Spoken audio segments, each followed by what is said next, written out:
Are you a good person? In this video, we'll crack this important question that you might have been asking yourself quite a bit, and the answer might not be what you think. So in this video, we'll talk about what being a good person actually means and why we have very often misunderstood the reality of this concept. But before we go into the depth of the video, I'll just quickly introduce myself. My name is Alex Golovko. I'm on my own journey to build my self-confidence, release my people-pleasing, set boundaries. I've gone pretty far, and this is all thanks to, a lot of it thanks to yoga and other practices that I'm using. I'm also a yoga teacher, both on the movement and the philosophy side.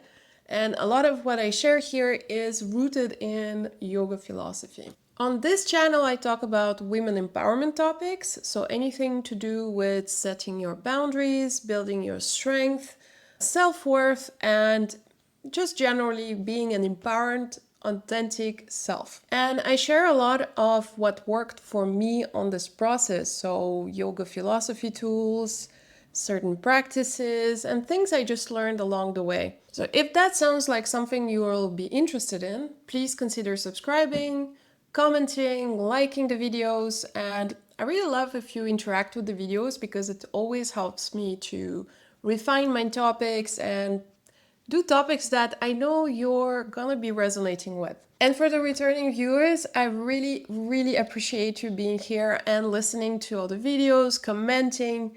I love seeing that it resonates with what you're going through. So just motivates me to do more content for you. All right, let's get into our topic today. So we'll start about looking into where we actually get this idea from of what a good person should be. Where is it that we learn this and how we learn this? One of the main sources for this concept of what is good and also by opposite what is bad and what constitutes a good person is obviously our parents. So of course, we get their education. We get to hear at home, you've done a good thing or you've done a bad thing, and this kind of builds our ideas about what a good thing or a bad thing is, and by extension, what being a good person is and being a bad person is. But this is not only communicated in a vocal form, so we do hear things from our parents, so actually things they said, but it's also communicated in more subtle ways.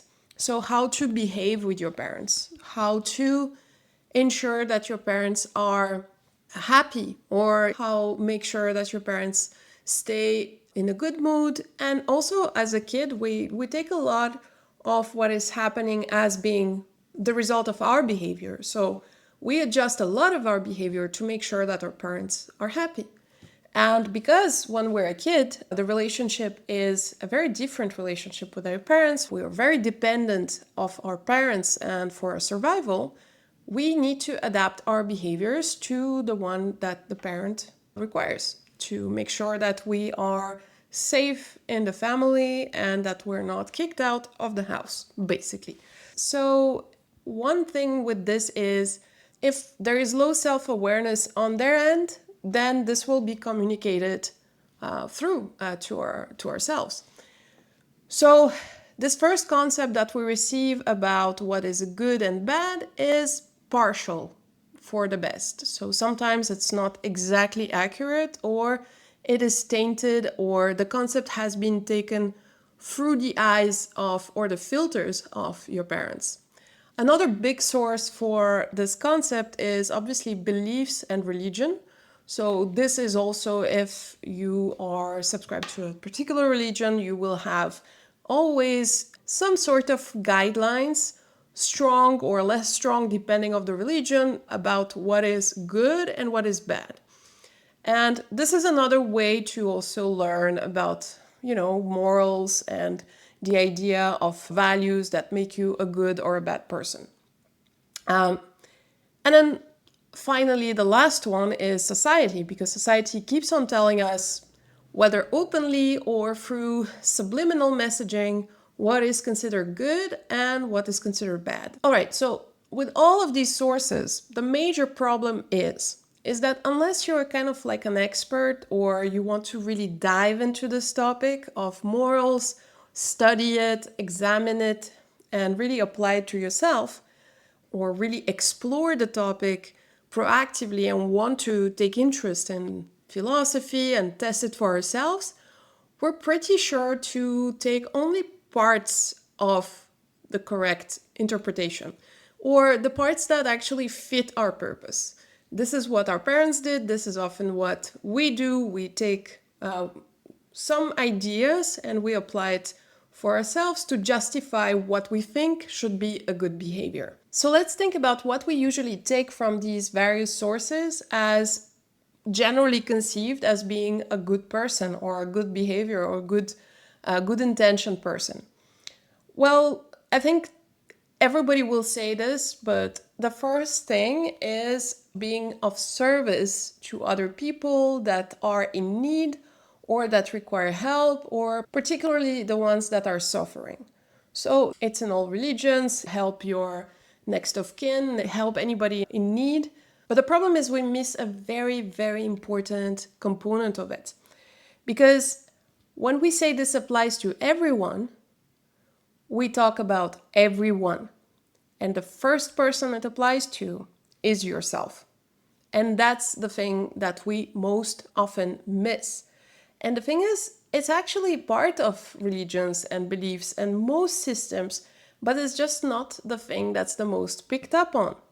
Because what it implies is that if you're taking care of yourself as much as others, then it means you're becoming a strong, creative person that is less easy to, let's say, control, because you are then becoming yourself. And this is, in a way, less controllable and less manageable for an organized group, because oftentimes what religions do is, or what society does, it organizes people in homogeneous and submissive, somewhat, groups so that it is easily manageable. The more diversified the group, the less easy it is to organize and to manage. So this is why very often this part of serving yourself is a little bit forgotten. But yeah, very important to remember that it actually is in there. And the part of serving yourself is actually part of most religions, most belief systems, and particularly in yoga, because in yoga, the idea is self-discovery and understanding your own needs. And this is why it is such a important practice to improve your self-awareness, but also self-confidence, and ultimately be a stronger person in this society. All right, so let's look into what being a good person actually means. So what does it really mean? So we talked about what we think it means, but simply understanding that there is a missing element in most people's understanding, both in society, but also individually in a micro level with your parents. So I mentioned that the main point that was missed is being able to provide for yourself. But let's explore a bit deeper what that actually means. So I like to think of our own energy as being a jar or a sort of battery, if you prefer. And I like the idea of this because then you can really easily visualize how your energy looks like and what you're doing with it. And of course, you can pick any visualization that helps you better, but this is just a proposition. And let's imagine then a battery together. So, on a smartphone, you will see a battery logo with green up until 20%, and below 20%, it becomes red, or kind of like a critical battery part, right? So essentially what I like to think about is that we also have this type of division. Up until, let's say, 50% of our battery, the energy is green. It's free energy, we'll call it. Then below 50%, this energy is already earmarked. And the 20 last percent are kind of like vital energy. So if you imagine it this way, see it like this. Any energy that comes between 100 and 50% is free energy. What does this mean? This means that if you give this energy to somebody else through an act of service, through an act of help or assistance, this energy will be free. What that means is that you will not be engaging any kind of survival resources for helping another person. So you will not actually subconsciously expect that person to return you something because you're in a good place. You're fully energized. You're in a good mood. You will give this away without any problem and you will not even think of this. You will forget the next day that you've done this. And this is free energy. This is what I call energy that is not earmarked, that is not expecting anything in return. Now, we have this yellow colored energy, which is between 50 and 20%. And this one, if you give away that energy, that starts to tick something in you. So you might do the service, you might help that person. But what really happens when you do it is that you subconsciously are already giving away something that is connected to your survival and that is actually something you need for yourself, and you're giving it away. So for survival, you're already starting to expect something in return from that person because you gave this, right? So that's already not free energy to me. This is energy that requires an exchange. So this is already somehow not pure per se. So it's not a pure service, but only you know where your energy mark is. You're the only one who is able to understand that because you're your own energy manager. Imagine yourself as your own boss. You're the boss, you're managing your own energy, you're knowing where your energy is at. You're the only one that's able to know this. Nobody can guess it for you, all right? Because they don't know your life. They don't know exactly what you're doing for yourself, and they're not supposed to. This is just your job, right? All right, so that's very important to understand. And then, of course, these last 20%, this is like life survival, last energy. And if you give that away as well, then you're fully depleted and you have nothing left for yourself. So we're coming back to this idea of service.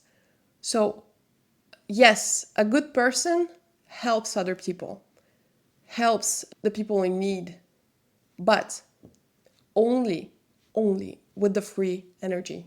So the one that's not earmarked, the one that's not connected to wanting something back from it, because you're doing this for free. Don't even think about it. Imagine when you're in a good place, when you're fully energized, you give something, you don't even think about it. You forgot the next day. So this is what we want. This is the type of giving that we want. Only that. Because as soon as you go down lower than your 50%, who are you supposed to help? Not other people.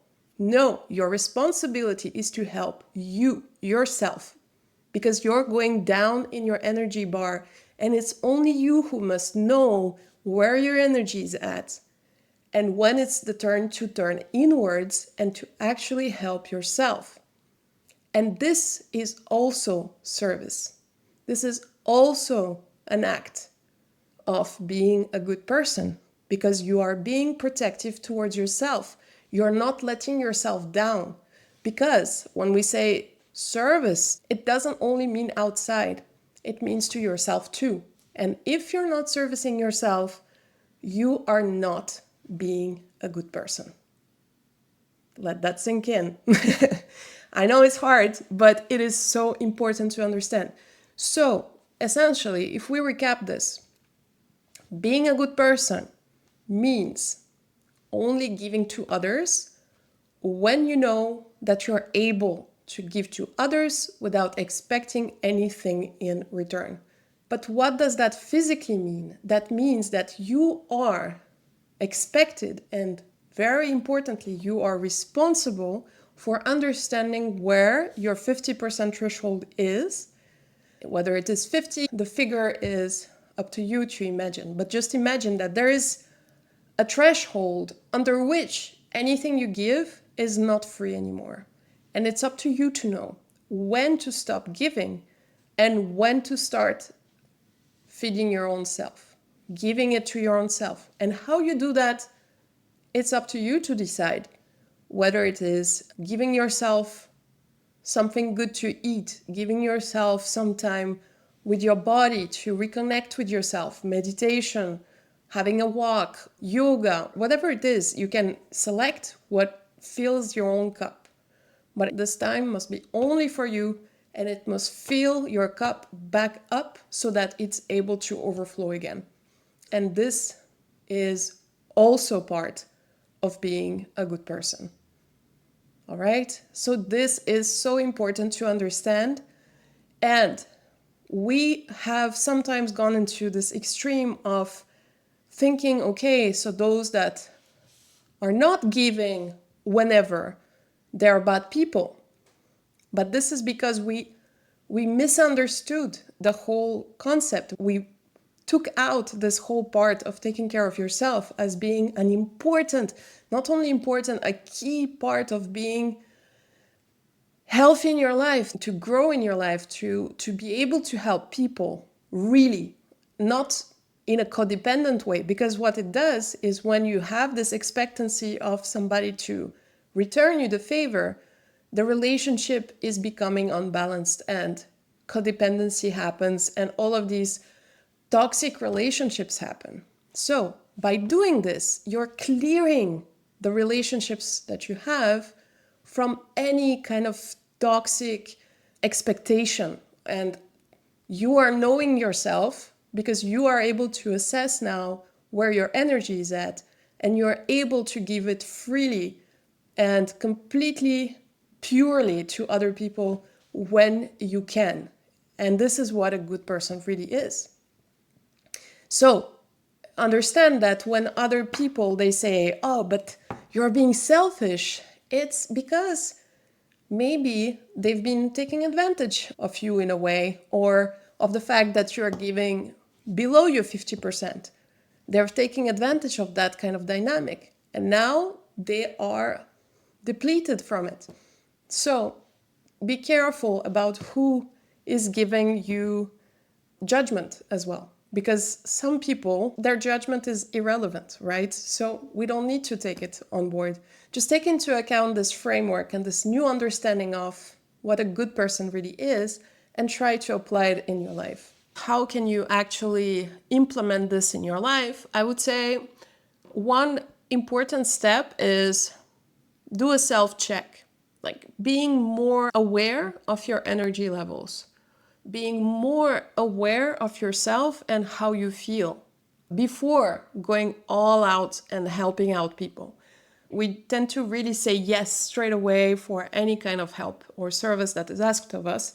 But before you do that, before you actually answer positively to any request, take a pause and just think of yourself. Think of where you're standing. What is your energy level? How are you feeling? Are you okay? Are you good doing this right now? Or is it not in your space? You're not able to do it in a way that you would not expect them to return the favor. Usually, this is the question to ask yourself. Can I do this without expecting anything in return? And if the answer is no, don't do it. Don't do it.